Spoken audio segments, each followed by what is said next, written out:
Waalaikumsalam. Alhamdulillah.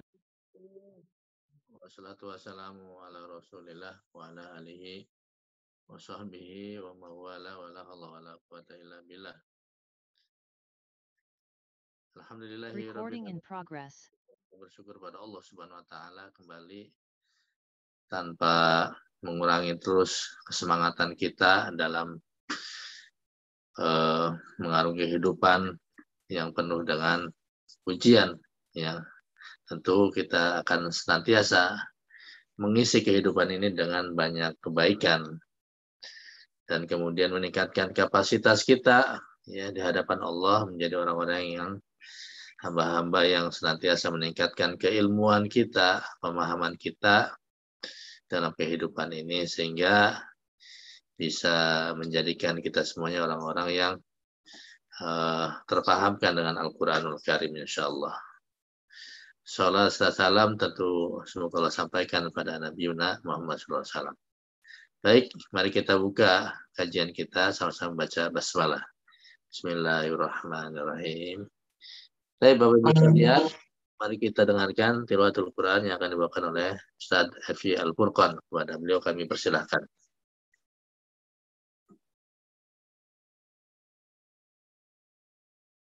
Baik Ustaz, terima kasih. A'udzu billahi minasy syaithanir rajim. Bismillahirrahmanirrahim. Wa ayatul lahum anna hamalna dzurriyyatahum fil fulkil mashhun. Wa khalaqna lahum min mislihi ma yarkabun. Wa inna sya' nughriqhum fala sarikha lahum wa lahum yunqazun. Illa rahmatan minna wa mata'an ila hin. Wa idza qila lahum ittaqu ma baina aydikum wa ma khalfakum la'allakum turhamun. Wa ma ta'tihim min ayatin min ayati rabbihim illa kanu anha mu'ridin. Wa idza qila lahum anfiqu mimma razaqakumullahu qala alladzina kafaru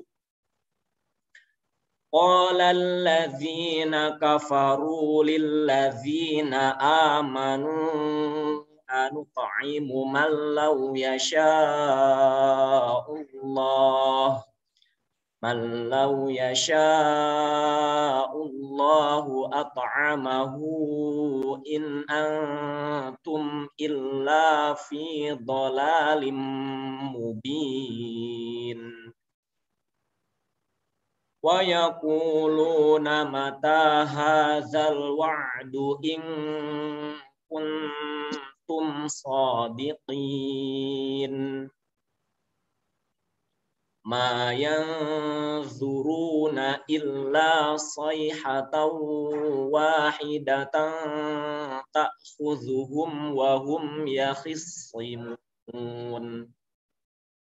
Fala yastati'una tawsiyatan wala ila ahlihim yarji'un.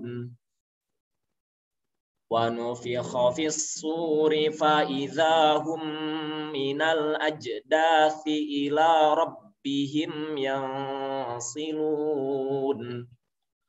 Qalu ya wailana man ba'athana min marqadina hadza ma wa'ada ar-rahman wa sadaqal mursalun. in kanat illa sayhatan wahidatan fa idzahum jami'un ladaina muhdarun. Fal yawma la tuzlamu nafsun syai'aw wa la tujzauna illa ma kuntum ta'malun. Shadaqallahul azim. Assalamualaikum warahmatullahi wabarakatuh. Waalaikumsalam warahmatullahi wabarakatuh. Alhamdulillah, jazakallah khair. Ustaz Hafiz Al-Furqan yang sudah membantu kita agar kita ditazkiyah oleh Allah Subhanahu wa taala dengan Al-Qur'an. Tapi tidak berpanjang kalam karena gurunda sudah hadir, maka kepada gurunda kami persilakan. Bismillahirrahmanirrahim. Assalamualaikum warahmatullahi wabarakatuh. Waalaikumsalam warahmatullahi wabarakatuh. Alhamdulillah, wassalatu wassalamu ala Rasulillah wa ala alihi wa sahbihi wa mawala. A'udzu billahi minasyaitonir rajim. Wa sawa'un 'alaihim a anzartahum am lam tunzirhum la yu'minun. Shadaqallahul azim. Jamaah rahmatullah, alhamdulillah kembali kita dimudahkan oleh Allah melanjutkan kaji surat Yasin yang akan banyak membahas tentang nilai-nilai akidah pada Allah pada hari akhirat. Sebelumnya kita ingat kembali bahwa siapa yang beriman kepada Al-Quran dan Rasulullah, istilah ayatnya wal Qur'anil Hakim innaka laminal mursalin, maka dijamin ala siratim mustaqim, dijamin bisa hidup di jalan yang lurus, akan mendapat rahmat dari Al-Quran. Tanzilal Azizir Rahim. Sebaliknya orang-orang yang tidak akan berada di jalan yang lurus alias menyimpang adalah orang-orang yang tidak mendapat hidayah untuk beriman kepada Al-Quran dan kepada Rasulullah Sallallahu Alaihi Wasallam. Allah menggambarkan orang-orang seperti itu adalah orang-orang yang di lehernya ada aghlal, ada bagaikan orang-orang yang terbelenggu, muqmahun, orang yang nggak bisa melihat kecuali ke atas. Kemudian bagaikan orang yang terkurung di ruangan yang sangat sempit, depan, belakang, kanan, kiri, tembok. Ja'alna min baini aydihim saddan min khalfihim saddan. Matanya tertutup, fa aghshaynahum fahum la yubsirun. Itulah gambaran orang-orang yang tidak mendapat hidayah, tercegah dari hidayah. Maka dalam dunia nyata, aghlal itu bisa kesombongan, ya, gengsi untuk menjadi orang-orang yang beriman. Ya. Semua berawal dari aghlal, belenggu. Ya. Belenggu itu bisa karena enggan belajar. Belenggu itu bisa karena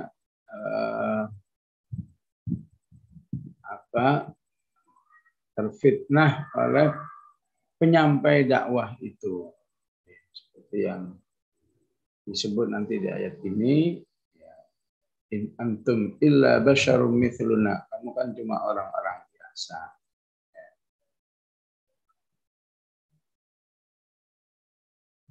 Itulah gambaran orang-orang yang tercegah hidayah. Jadi di ayat 9 dan ayat 8 ini merupakan mathalul Quran, perumpamaan yang dijelaskan oleh Al-Quran untuk orang-orang yang tercegah, gambaran orang-orang yang tercegah hidayah. Surat Hud ayat 14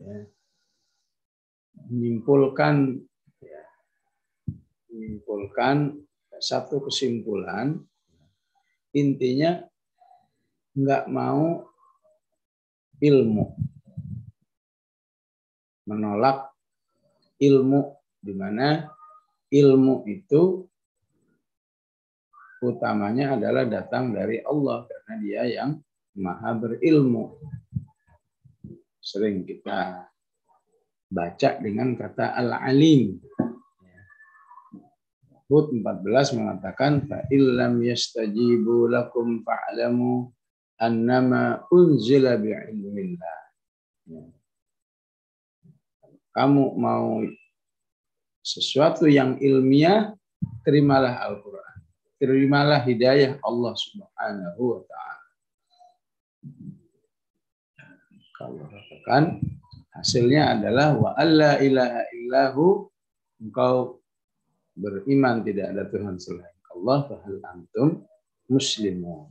Sudahkah kamu mau menyerah apa yang dijelaskan oleh Allah?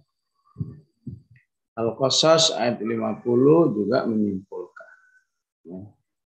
Jadi bahasa-bahasa orang yang menolak hidayah karena ini, karena itu sebenarnya hanya alasan.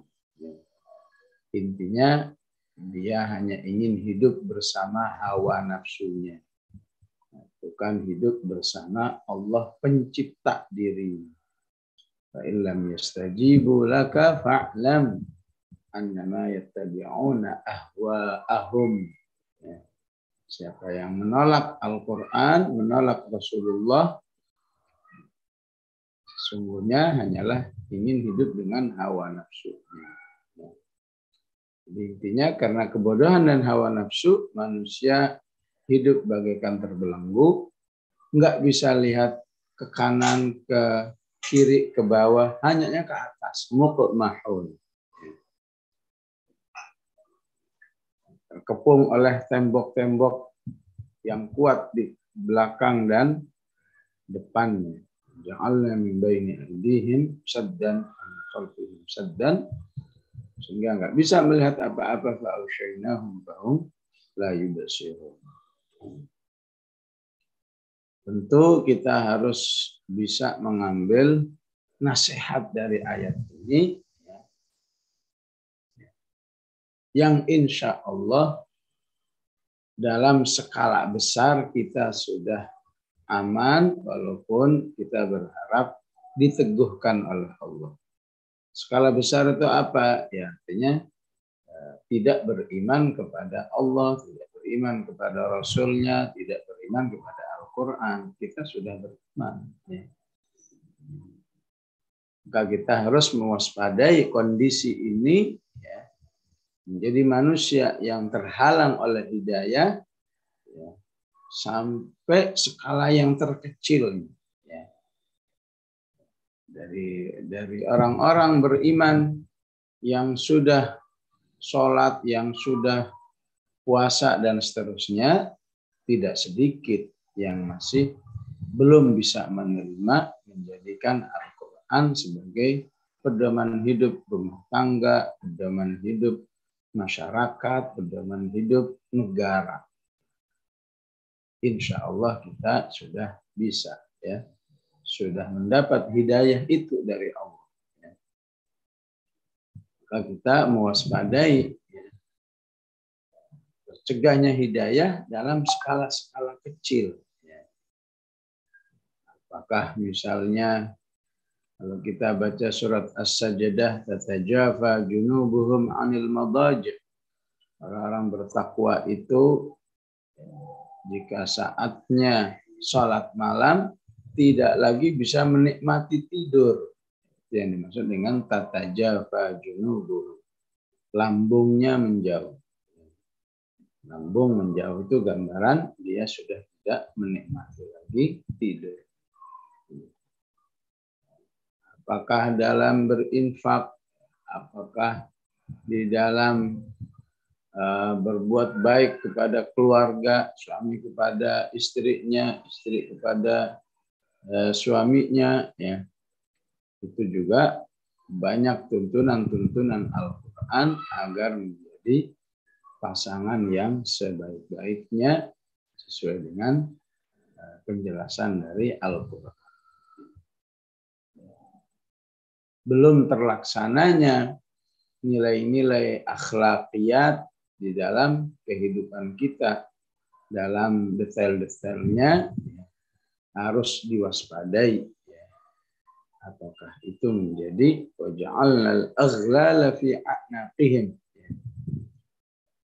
Jadi benih-benih adanya belenggu-belenggu yang menghalangi kita. Walaupun husnudzannya insya Allah ya, kita sudah terima semua apa yang diperintahkan oleh Al-Quran, ya. Namun dalam tataran pelaksanaan belum. Nah, belum ini harus diwaspadai. Belum karena nggak mau, apakah belum dalam arti sudah berusaha. Kemudian di ayat yang 10 puncak daripada orang yang terhalang dari hidayah, sama saja mereka itu diberi peringatan atau tidak diberi peringatan, mereka tidak beriman.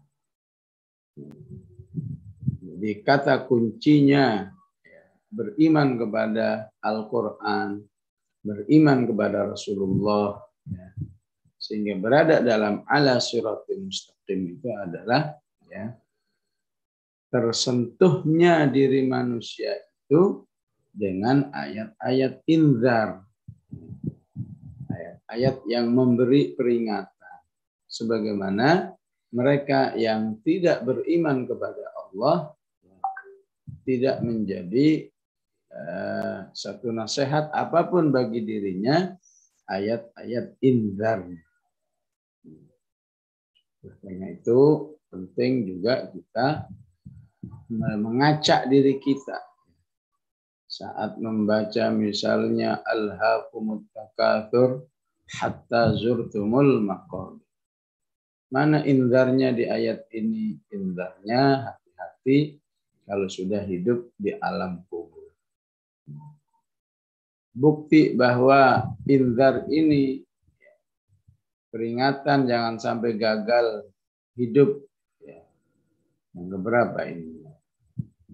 Pertama, manusia itu di alam ruh. Ya. Kedua, di alam rahim. Ketiga, di alam dunia. Keempat, di alam kubur. Ya. Bukti bahwa dia khawatir di alam kuburnya hidup dengan gagal atau hidup menyengsarakan, maka dia tidak ingin menjadi orang yang hidupnya habis-habisan untuk dunia, dia tinggalkan kehidupan akhirat. Itu yang dimaksud dengan alhaakumut takatsur. Bukti bahwa dirinya tersentuh oleh ayat inzar, ketika dia berbisnis, maka dia mengutamakan kejujuran terhadap customer ataupun kliennya, karena apalah untung lebih banyak tapi sengsara ya, di kehidupan akhirat. Kenapa? Karena ayat inzar yang dia baca atau dia dengar, wailul lil mutaffifin alladzina idza kalu 'alan nasi yastawfun wa idza kaluhum aw wazanuhum yukhsir. Sedangkan orang-orang yang dengan kriteria ayat 8 dan 9 tadi, ya, inna ja'alna al-aghlala fi a'naqihim aghlalan, ya, dan seterusnya adalah orang-orang yang tidak tersentuh, ya, baik disampaikan apalagi tidak disampaikan untuk bisa beriman kepada Allah Subhanahu wa ta'ala. Maka bisa saja orang beriman merasakan kondisi ini. Sawa'un 'alaihim a'andzartahum am lam tundirhum la yu'minun. Tapi hadis Rasulullah sallallahu alaihi wasallam mengingatkan sebuah pemahaman yang lain. Kalau kamu menjadi orang beriman tapi merasa tidak tersentuh oleh sebuah tausiah, oleh pembacaan Al-Quran dan seterusnya, ya, maka kamu jangan menempatkan diri dalam ayat ini dalam arti nggak akan ada gunanya bagi saya, tapi harus dalam sebuah pemahaman. Jika diri saya sudah ngaji, jika diri saya sudah mendengar tausiah dari A, dari B, dari C, dan seterusnya, belum tersentuh, apalagi saya tidak mendengarkan, tidak mempelajari, tidak menghadiri sebuah majelis taklim. Maka penting tetap bersabar. Kalau hari ini belum tersentuh, siapa tahu pekan depan, siapa tahu bulan depan. Ya. Jadi kesiapan orang beriman untuk mau mengakses momen-momen inzar, ya, itu sangat diapresiasi oleh Allah Subhanahu wa ta'ala. Ya. Dalam kitab Riyadhus Shalihin ada hadis namanya malaikatun sayyarah, ya. Malaikat yang berkeliling untuk mencari orang-orang yang berzikir. Ya. Dan akhirnya setelah ditemukan, ya, maka malaikat melaporkan. Ya. Kisahnya agak panjang, ya. Kesimpulannya, malaikat menjelaskan, ya, bahwa kami telah menemukan hamba-hambamu sedang berzikir, ya Allah. Maka Allah memuji, ya, beruntunglah, ya, orang-orang yang mau bergabung atau bergaul dengan orang-orang berzikir. Maka semua yang hadir itu saya ampuni. Ya. Semua yang hadir itu saya ampuni.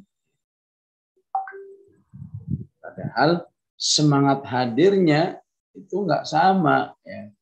Ada yang semangatnya mungkin nilainya mungkin antara 5 dan 6, ada yang semangatnya 8, ada yang semangatnya 10. Hingga ketika Allah mengatakan semua saya ampuni yang hadir di majelis zikir itu, insya Allah majelis ilmu ini juga termasuk majelis zikir. Maka malaikat interupsi, ya Allah, ya, tidak semua yang hadir ini dengan semangat yang baik. Ya. Ada yang hadirnya cuma kebetulan, ada yang cuma iseng. Ya. Mungkin kalau realita kita, ada yang hadir tapi ngelamun, ada yang hadir tidak konsen, ada yang hadir, ya, ngantuk misalnya. Maka Allah tetap menjawab, ya walaupun demikian saya ampuni semuanya. Maka pertanyaannya, mengapa Allah mengapresiasi semua hambanya di majelis zikir ini walaupun ada perbedaan-perbedaan kualitas kehadiran? Tentu bukan berarti, ya, hadirlah sebuah majelis taklim dengan kondisi apa saja, ya, toh pada akhirnya Allah mengampuni. Tentu tidak demikian pemahamannya. Tapi pemahamannya, ya, jika engkau hadir dengan kondisi kualitas yang rendah, Allah masih mengampuni, apalagi dengan kualitas yang lebih baik. Jika Allah mengapresiasi dengan kualitas kehadiranmu yang rendah, maka harapannya siapa tahu nanti di hadir yang kedua, hadir yang kelima, kehadiran yang ke-10, kamu bisa lebih serius sehingga dampak inzarnya atau penyampaian inzarnya mampu menembus hati orang-orang beriman itu. Maka dengan inzar itu manusia dengan ayat-ayat peringatan, inzar, ya, manusia lebih beriman kepada Allah, lebih beriman kepada hari akhirat, dan kemudian terlihat dalam amal-amal solehnya yang semakin banyak. Nah, itu perbedaan ayat ini dalam konteks orang yang sudah beriman dan orang yang memang tidak mau beriman. Oleh karena itu, di ayat yang ke-11-nya Allah ingatkan ketika sebuah inzar itu semakin berfungsi, atau ayat-ayat inzar itu semakin berfungsi, itu akan membuat dirimu akan lebih kenal dengan Allah Subhanahu wa ta'ala. Innama tunziru, sesungguhnya kamu hanya bisa memberi inzar, ya, memberi peringatan manittaba'a dzikra, terhadap orang yang mau mengikuti, ya, Al-Quran. Kenapa enggak disebut manittaba'a Al-Quran saja?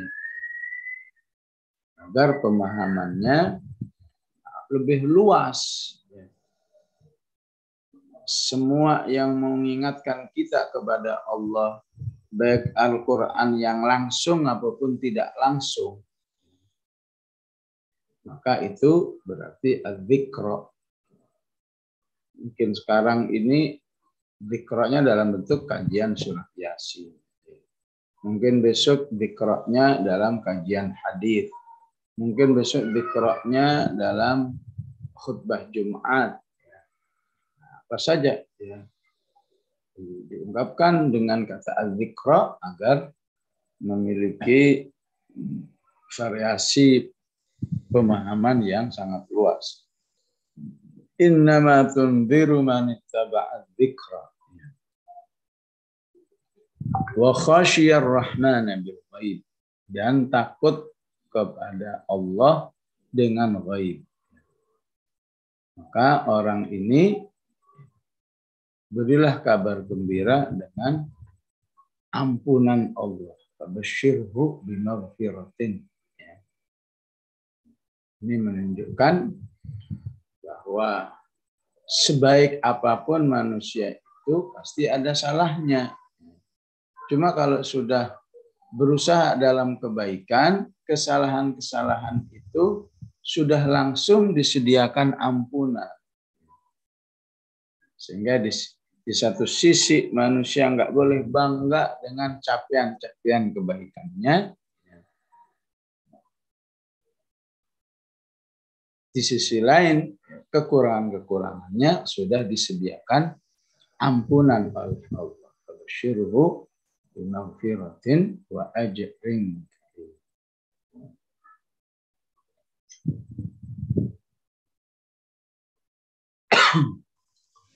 Jadi yang bisa mengakses inzar adalah ittaba'adz dzikr. Maka disebut ittaba'a apabila tidak sebatas, ya, sebuah komitmen yang tidak sebatas di lidah. Jadi komitmen yang ada buktinya. Kata ittaba'a ini digunakan oleh Allah untuk menolak pernyataan Yahudi dan Nasrani, kamilah pengikut Nabi Ibrahim. Maka ditolak oleh Allah. Maka Ibrahimu Yahudiyan wala Nasraniyan lakin kana hanifan muslima kana minal musyrikin. Kamu ngaku-ngaku pengikut setia Nabi Ibrahim. Nabi Ibrahim itu tidak berstatus Yahudi, juga tidak berstatus Nasrani. Inna awlan nasi bi Ibrahim lalladzina taba'uhu wa hadzan nabiyyu walladzina. Pengikut setia Nabi Ibrahim itu adalah yang mau mengikutinya dan mengikuti Rasulullah sallallahu alaihi wasallam. Ini adanya di surat Al-Imran ya. Maka dengan adanya ayat ini mereka tidak berani lagi ngaku-ngaku pewaris yang sesungguhnya daripada Nabi Ibrahim alaihissalam. Itu di ayat 67, 68 surat Al-Imran. Jadi di situ bukti pengikut setia Nabi Ibrahim itu diungkapkan dengan kata ittaba'a. Inna awlan nasi bi Ibrahim lalladzina taba'uhu. Disebut ittaba'uhu apabila antara komitmen dan kenyataannya sama. Bukan seperti orang-orang Yahudi dan Nasrani, komitmennya mereka pewaris Nabi Ibrahim, tapi kenyataannya enggak. Bukti utamanya mereka tidak mau beriman kepada Rasulullah Sallallahu Alaihi Wasallam. Ya. Dalam kaitan ayat ini, ayat ke-11 ini, saya ingin menegaskan arti ittaba'a. Begitulah arti ittaba'a. Innama tundiru anittaba'a dzikra. Yang dimaksud mengikuti al-dzikra atau mengikuti Al-Quran itu harus terlihat di dalam pernyataan dan kenyataan. Wa khasyiyar rahmana bil ghaib, dan takut kepada Allah ya, secara ghaib. Para ulama menggarisbawahi kata wa khasyiyar rahman, takut kepada Allah yang Maha Penyayang, takut kepada Allah yang selalu memberi rahmat.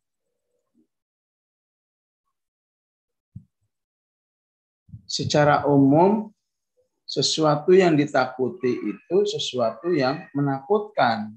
Ya. Takut kepada singa, kenapa? Karena menerkam. Ya. Takut kepada orang jahat karena menyakiti ataupun berbuat zalim misalnya. Tapi kepada Allah yang penyayang kok bahasanya takut. Wa khasyiyar rahman. Inilah ya, keunikan keimanan manusia kepada Allah Subhanahu wa ta'ala. Nah, ini mirip seperti ayat fafirru ilallah.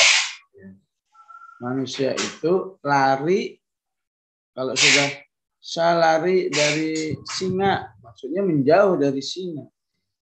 Tapi kalau lari kepada Allah itu justru segera mendekat kepada Allah Subhanahu wa ta'ala.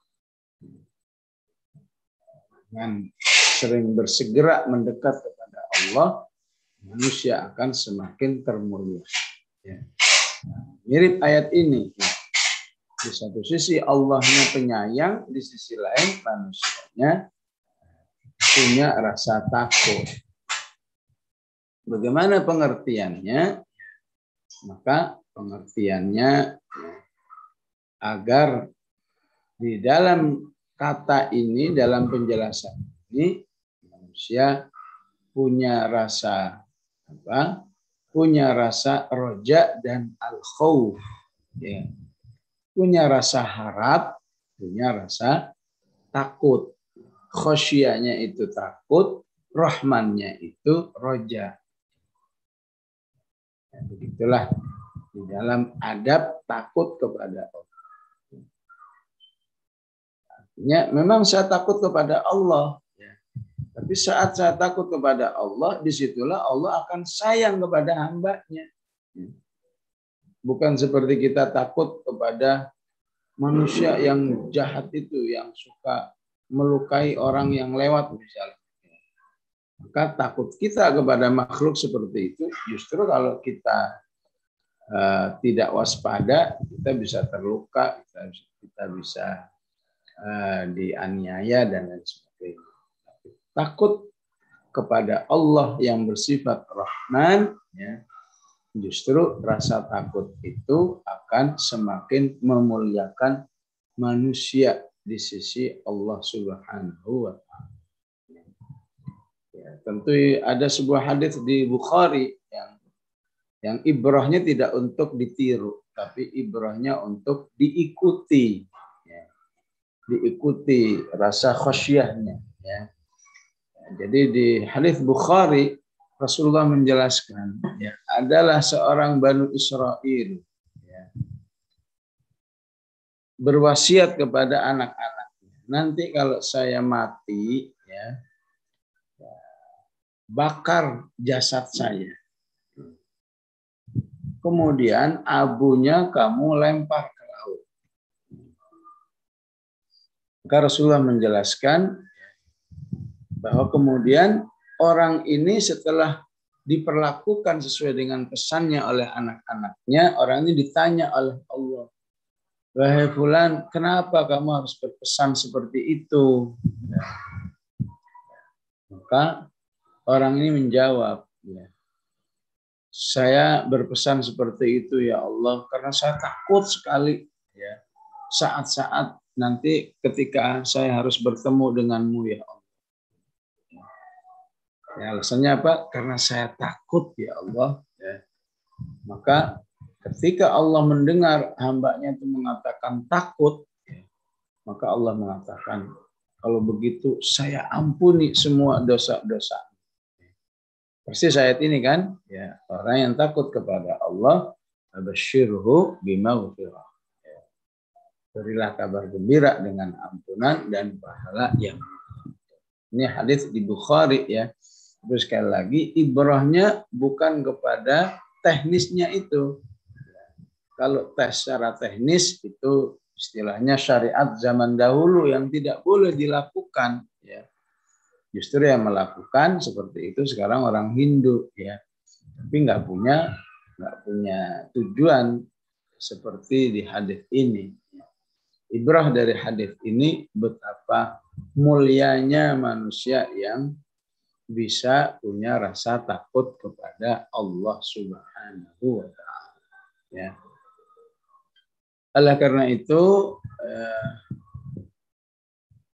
pemahaman ini dipahami oleh semua orang beriman. Salah satunya Nabi Ibrahim, ya. Ketika Nabi Ibrahim menasehati ayahnya itu juga dengan bahasa mirip ayat ini. Kata Nabi Ibrahim di surat Maryam, ya abati inni akhafu ayyamassaka adzabun minar rahman. Wahai ayah, aku khawatir kalau kamu itu disiksa oleh Allah yang Rahman. Mirip. Jadi miripnya apa? Bagaimana Nabi Ibrahim menjelaskan, memperkenalkan Allah yang Maha Penyayang, tapi bisa menyiksa. Maka pemahamannya mirip seperti itu. Nabi Ibrahim ingin menanamkan kepada ayahnya perasaan khauf, ya. Khauf yaitu pada kata ayyamassaka adzabun. Kamu agar bapaknya takut diingatkan bahwa dalam hidup ini ada azab. Ditanamkan ar-raja, sebuah harapan ketika menjelaskan bahwa Allah itu Maha Penyayang. Artinya apa? Sebenarnya Allah itu sangat tidak ingin menyiksa manusia manapun. Dalam konteks surat Yasin, sungguhnya Allah itu akan sangat menghargai manusia-manusia yang punya rasa takut kepada Allah Subhanahu wa Ta'ala. Ya. Sekaligus ayat ini menunjukkan bahwa berinteraksi dengan Al-Quran itu ya, harus dijadikan target utamanya adalah tumbuhnya rasa takut kepada Allah. Kalau kita ingin tahu saya sudah menjadi pembaca atau penghafal atau pecinta atau pengamal Al-Quran sudah baik atau tidak, lihatlah rasa takut diri kita kepada Allah Subhanahu wa Ta'ala. Ya. Dalam banyak ayat Allah memuliakan hamba-hambanya yang punya rasa takut kepada Allah. Wa amma man khafa maqama rabbih wa nahan nafsa 'anil hawa fa innal jannata hiyal ma'wa. Ini salah satu gambaran ayat yang lain atau istilah tafsirnya, tafsir Al-Quran bil Quran. Ya. Bahwa rasa takut kepada Allah itu akan memuliakan manusia. Inilah yang disebut dengan bimaghfiratin wa ajrin karim. Ya. Baca surat apa? Surat Ar-Rahman. Waliman khafa maqama rabbih jannatan fabi ayyi ala'i rabbikuma tukadziban. Zawata afnan fabi ayyi ala'i rabbikuma tukadziban, dan seterusnya. Ya. Jadi contoh sekelumit dari ayat ini, ketika manusia itu punya rasa takut kepada Allah Subhanahu wa Ta'ala, maka dia akan masuk surga dengan balasan di mana dia memiliki 2 taman surga yang luas. Ini maksud dengan jannatan. Masuk surga dengan 2 taman yang tidak punya rasa takut kepada Allah, tidak punya maqam, ya, kedudukan rasa takut kepada Allah yang baik, yang diistilahkan di ayat berikutnya wa min dunihi ma jannatan. Allah katakan sama, ya, juga mendapat surga dengan 2 taman di dalamnya. Ya. Tapi masing-masing kemudian dirinci oleh Allah fasilitas-fasilitasnya. Ya. Fasilitas yang punya rasa takut kepada Allah, zawata afnan. Pohon-pohonan yang ada di dalamnya adalah pohon-pohon yang bervariasi. Ada pohon A, ada pohon B, ada bunga A, bunga B, bunga C, dan seterusnya. Tentu bagi pemerhati, ya, flora, ya, merasakan keindahan tersendiri dibanding dengan sebuah taman, ya, isinya cuma satu jenis pohon semua, isinya cuma cemara semua, misal. Itu yang dimaksud dengan mudhammatan. Mudhammatan. Pokoknya pohonnya rindang, udah titiknya. Enggak bervariasi seperti di gambaran orang yang takut kepada Allah berada di 2 taman yang zawata afnan. Bi ayyi ala rabbikuma tukadziban. Nah, inilah ajrin karim yang akan diberikan kepada orang-orang yang khasyir rahman. Ya. Maka kaitannya dengan innama tunziru man ittaba'adz dzikra wa khasyir rahman, berarti, ya, inti daripada hidup dengan Al-Quran, Al-Quran kita baca, kita kaji, kita tadabburi, dan seterusnya, itu harus bisa menempatkan kita dalam sebuah akidah, sebuah amal, menjadi orang-orang yang takut kepada Allah. Sehingga dari pengertian ini ada titik temu dengan surat sebelumnya. Surat sebelumnya apa namanya? Surat Fatir. Ya. Baca Fatir ayat 28-29 persis seperti ayat ini. Di ayat 28 surat Fatir Allah katakan yang bisa takut kepada Allah adalah orang yang berilmu. Innama yakhshallaha min ibadihil ulama. Ya. Ulama itu apa? Yang mau membaca Al-Quran. Innal ladzina yatluna kitaballahi wa aqamus shalah. Maka di ayat ini menguatkan, surat Fatir menguatkan ayat ini ataupun sebaliknya, bahwa semakin terbukti kita menjadi pengamal Al-Quran yang baik ketika rasa takut kepada Allah yang Rahman itu semakin baik di dalam diri kita. Allahumma ja'alna minhum ya Rabb. Begitu juga Az-Zumar 22 ayat 22 dan 23 menggambarkan yang sama.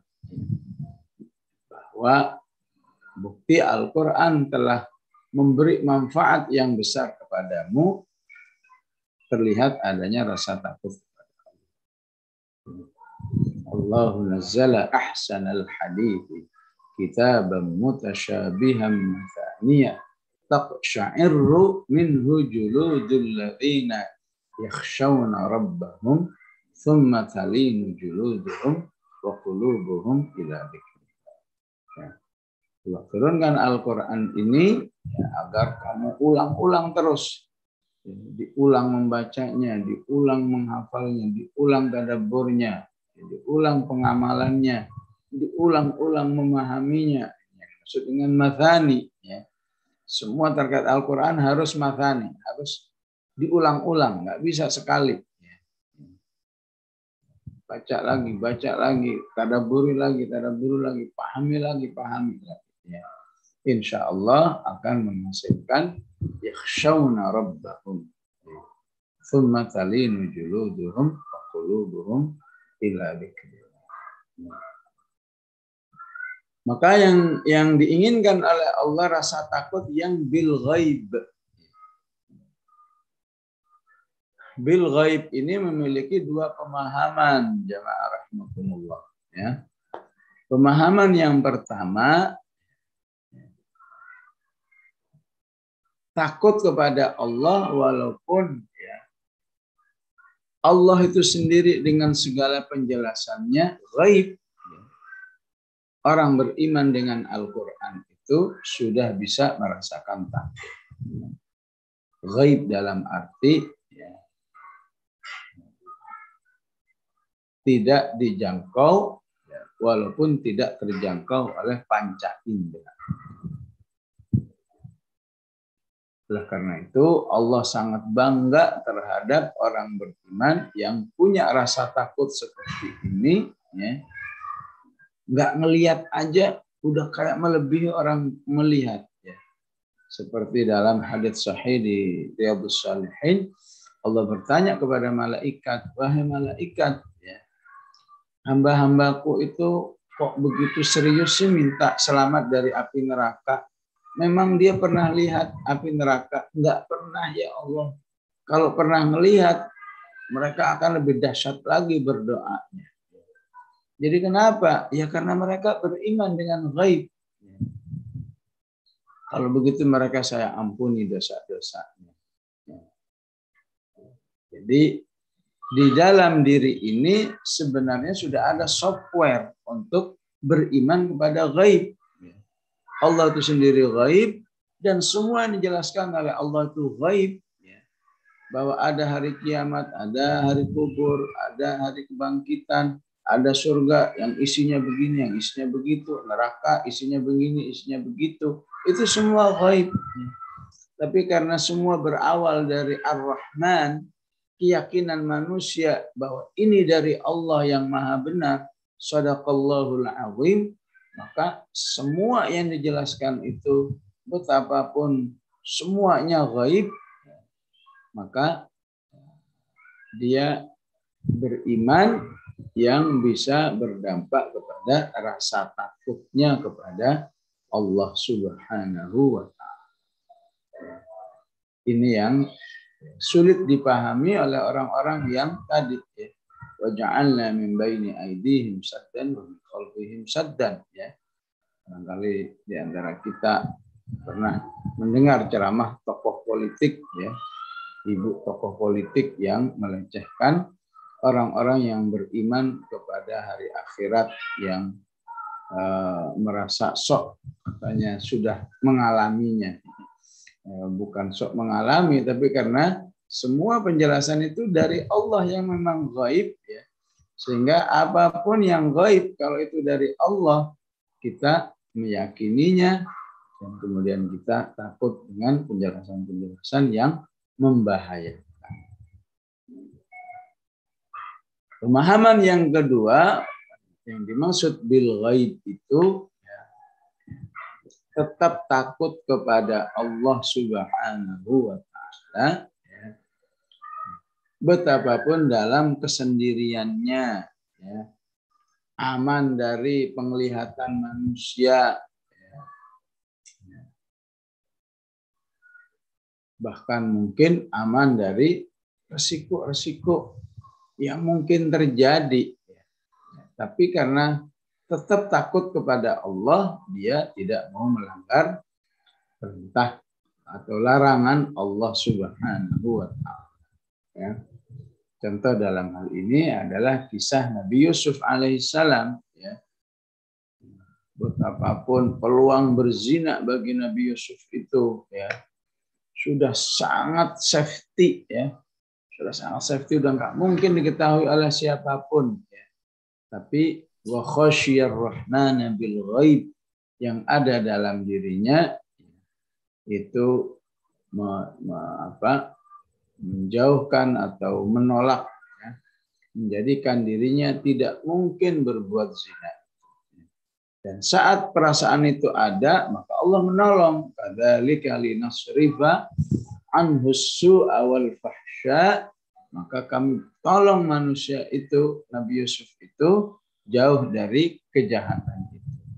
Innahu min ibadinal mukhlasin. Karena itu dikatakan dalam banyak penjelasan, baik itu hadis misalnya, ya, misalnya man hasunat sariratuhu hasunat alaniyatuhu, ya. Siapa yang dalam kesendiriannya orang soleh, dalam kesendiriannya dia tetap orang soleh, maka apalagi di dalam dalam kehidupan nyatanya, maksudnya kehidupan dilihat oleh orang, diperhatikan oleh orang, tentu dia akan lebih soleh. Ya. Sebaliknya, orang yang saat sariratuhu, saat kesendiriannya enggak soleh, ya, maka kalau dia tidak bertaubat, maka tidak mustahil Allah akan tunjukkan siapa diri aslinya, ya. Sehingga pada akhirnya, ya, terbongkar bahwa dirinya orang yang hanya berakting menjadi orang soleh, karena aslinya, ya, dalam kesendiriannya sering tidak menunjukkan rasa takutnya kepada Allah Subhanahu wa Ta'ala. Ya. Nah, ini pentingnya melatih diri, ya, tetap soleh walaupun tidak terpantau oleh siapapun, ya. Atau khasyiyar rahmana bil ghaib dalam arti muraqabatullah. Cukuplah sebuah keimanan bahwa Allah memperhatikannya, itu menghalanginya dari perbuatan maksiat apa saja. Bagi pedagang berbuat curang, bagi pejabat menolaknya untuk korupsi, ya, bagi suami istri menjaganya tidak selingkuh dan lain sebagainya, itulah yang harus diterapkan dalam pengertian khasyiyar rahman bil ghaib. Dan orang ini akan diberi ampunan dan pahala yang mulia di sisi Allah Subhanahu wa taala. Baik jamaah rahmakumullah, inilah yang bisa kita pelajari ayat 10 dan ayat 11 dalam kesempatan ini. Qul qouli hadza wa astaghfirullahal azim. Assalamualaikum warahmatullahi wabarakatuh. Waalaikumsalam warahmatullahi wabarakatuh. Alhamdulillahirabbil alamin, Bapak Ibu sekalian. Banyak tadi catatan ya, clue-clue yang Brunda sampaikan agar kita mendapatkan hidayah. Ya, tentu dari Al-Qur'anul Karim, kita harus ittiba dengan Al-Qur'an sehingga mencapai derajat orang-orang yang takut kepada Allah Subhanahu wa taala insyaallah. Tapi ada berapa sini pertanyaan pertama Guruna ini? Ya, ini memang terjadi dengan semua kita ya. Ya, bahwa perasaan keimanan itu ya dan rasa takut ini itu muncul ya di pagi hari ya. Tentu setelah kita ibadah malam harinya ya. Pagi harinya kita zikir, baca Quran ya. Tapi tidak begitu lama rasa itu gitu. Nah, ini yang terjadi dengan diri kita. Nah, kenapa bisa demikian ya? Sehingga agar kita terus termaintain ininya imannya dan rasa takutnya dan bersemangat dalam ibadah itu agar tetap hadir gitu Guruna. Bagaimana? Baik ya. Saat kita masih berperasaan demikian ya, maka saya optimis ya, insya Allah dalam diri manusia itu terjadi proses ya.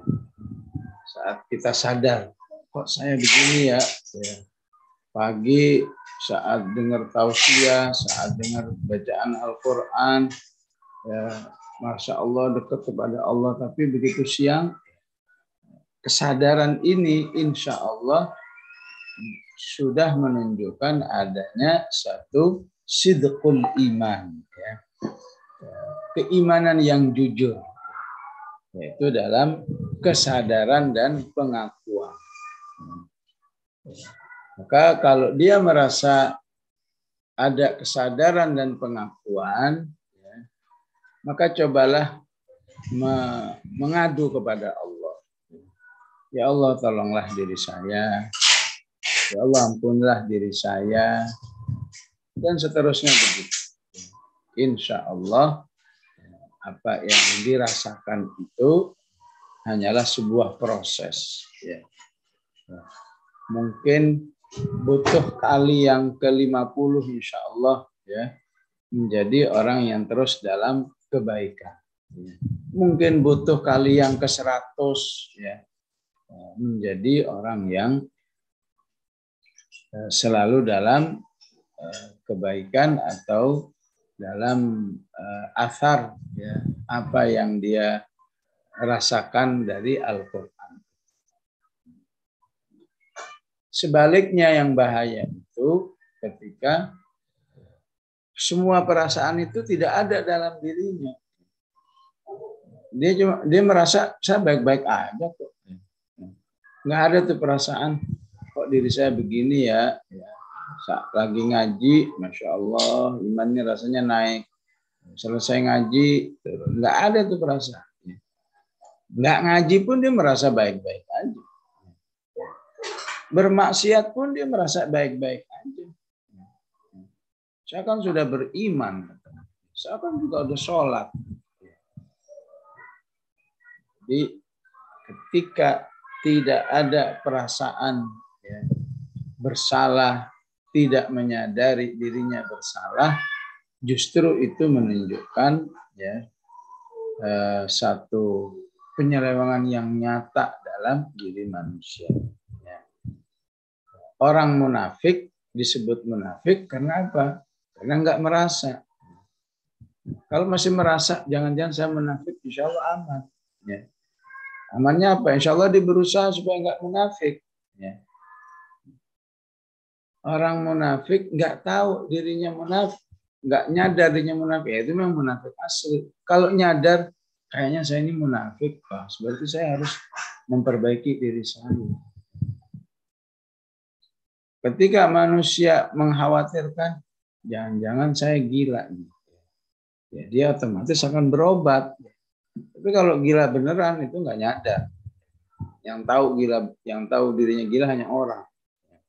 Nah, itulah yang dimaksud dengan wa idza qila lahum la tufsidu fil ardi qalu innama nahnu muslihun. Ya. Diingatkan jangan merusak loh. Saya ini lagi berbuat baik. Kalau katakan ala innahum humul mufsiduna walakin la yash'urun. Munafik itu enggak nyadar bahwa dirinya perusak. Wa idza qila lahum aminu kama amana an-nasu qalu anu'minu kama amana as-sufaha ala innahum humus sufaha walakin la ya'lamun.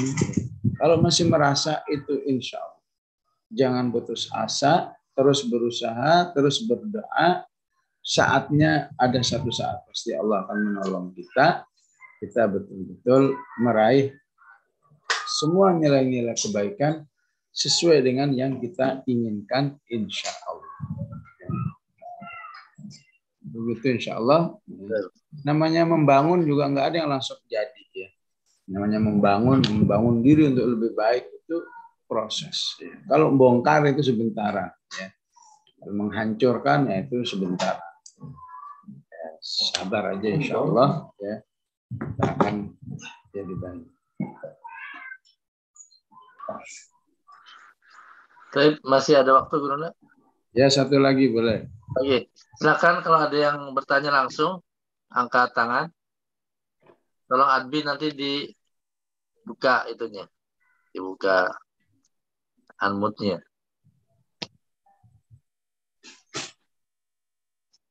Adakah? Kalau tidak ada, ini Guna antara khof dan khosyah. Nah, ini mohon pencerahannya perbedaan antara khof dan khosyah. Mohon.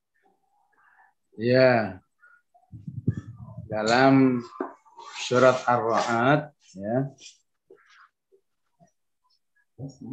Kurang lebih ayat 21 ya. Dalam satu ayat ada kata yakhshawna, ada kata yakhafun. Ya. Walladzina yasiluna ma amarallahu bihi ayyusala wa yakhshawna rabbahum wa yakhafuna su'al hisab. Ya. Terjemahannya semua takut. Ya. Tapi secara penafsirannya, secara pemahamannya, bahwa orang beriman itu harus punya rasa takut yang berkriteria khasyah dan punya takut yang berkriteria dengan khauf. Apa bedanya? Ya. Ketika contoh nyata ya, ketika seorang siswa ya, selama ini sekolahnya main-main ya, tidak serius belajarnya, kemudian ada terima rapot, pasti itu punya apa? Punya rasa takut nggak naik kelas lah, takut kondisi dirinya jelek lah. Kenapa? Ya karena dia nyadar bahwa dirinya selama ini ya sekolahnya main-main, banyak bolosnya dan seterusnya. Takut seperti itulah disebut dengan khauf. Kita takut kepada Allah, kenapa? Karena kita menyadari kita banyak salahnya, kita banyak kekurangannya, ya, kita banyak dosanya, dan perasaan seperti itu disebut dengan, di sisi lain disebut dengan iktiraf, seperti ungkapan Rabbana zalamna anfusana wa illam taghfir lana. Jadi karena mengakui dirinya banyak kekurangannya, wajarlah takut. Itu takut yang namanya khauf. Ya.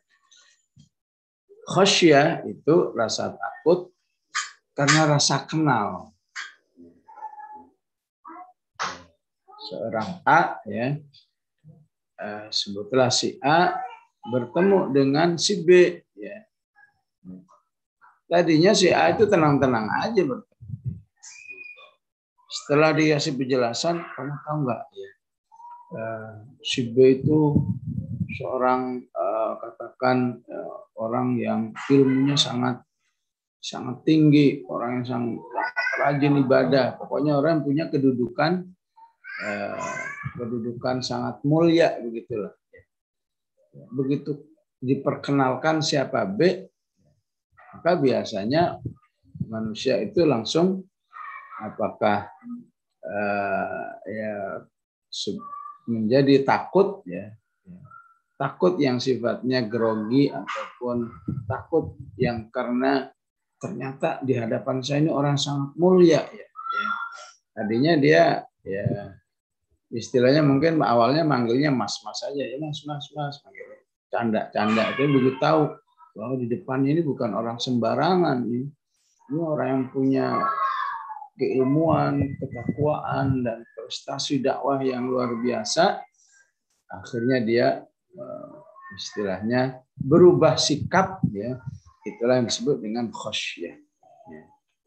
Jadi semakin manusia itu kenal dengan Allah dengan baik, tentu akan semakin menempatkan diri sebaik-baiknya di hadapan Allah. Salah satunya adalah perasaan khasyah.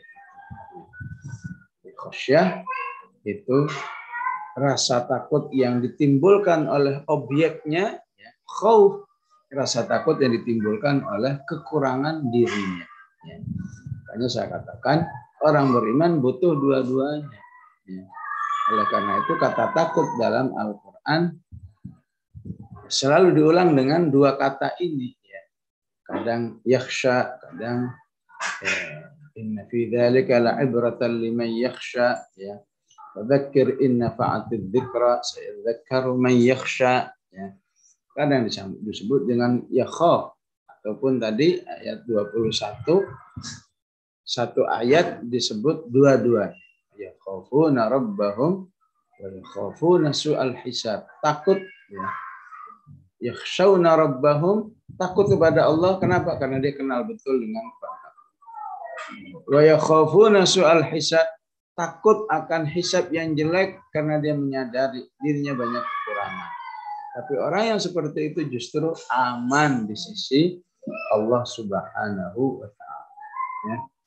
Baik, mohon izin saya tutup dengan doa. Bismillahirrahmanirrahim.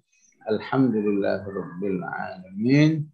Allahumma shalli wa sallim ala sayyidina Muhammad wa ala ali sayyidina Muhammad. Allahumma ighfir lana wa liwalidina warhamhum kama rabbawna shighara. Allahumma qsim lana min khashyatika ma tahulu bihi bainana wa baina ma'siyatik wa min ta'atika ma tuballighuna bihi jannatak wa min al-yaqini ma tuhawwinu bihi alaina masa'ib ad-dunya. أمتعنا اللهم بأسماعنا وأبصارنا وقواتنا أبدا ما أحييتنا واجعله الوارث منا واجعل ثأرنا على من ظلمنا وانصرنا على من عادانا ولا تجعل مصيبتنا في ديننا ولا تجعل الدنيا أكبر همنا ولا مبلغ علمنا ولا تسلط علينا من لا يخافك ولا يرحمنا. Sallallahu ala sayyidina Muhammad wa ala alihi wa sahbihi wa sallam. Walhamdulillahi rabbil alamin. Assalamualaikum warahmatullahi wabarakatuh. Waalaikumsalam warahmatullahi wabarakatuh. Gunda, monggo kalau ada kegiatan. Baik, ya. Mohon pamit semuanya. Ya. Baik, Bapak Ibu sekalian, Masya Allah ya. Nanti ada rekamannya. Kita memang harus mengulang-ulang nih, ya. Apa yang tadi Guru udah sampaikan, Walaupun kita mencatat ya banyak hal, tapi memang perenungannya butuh waktu. Ya, silakan nanti disiapkan rekamannya oleh admin, ya, agar kita semakin terpahamkan. Ya, Masya Allah nih banyak hal yang baru bagi saya. Ya. Baik, insya Allah pekan depan ketemu lagi. Jangan lupa silakan jangan lewatkan, maksudnya ini kalau dari pesertanya kan harusnya banyak, tapi yang hadir cuma sedikit, ya cuma 50, setengahnya dari yang peserta yang seharusnya. Insya Allah jangan lupa pekan depan kita bertemu kembali bersama Amal Mulia, ya, SDT Amal Mulia. Bagi yang anak-anaknya di wilayah Tapos sekitarnya boleh mendaftar ke SDT Amal Mulia. Insya Allah bagian yang terbaik, ya sekolah yang terbaik, saya di Amal Mulia selaku ketua yayasan harian, ketua harian yayasan Amal Mulia. Jadi dijamin dah ya, insya Allah Al-Qurannya itu akan bagus hasilnya, karena kontennya atau muatan pendidikannya ada titik beratnya, ada Al-Quran. Ya pakai metode UMI. Tadi Ustadz Elvi itu memang begitulah, kalau membaca pakai metode UMI agak lambat, tapi dia tahsin bagus tahsinnya.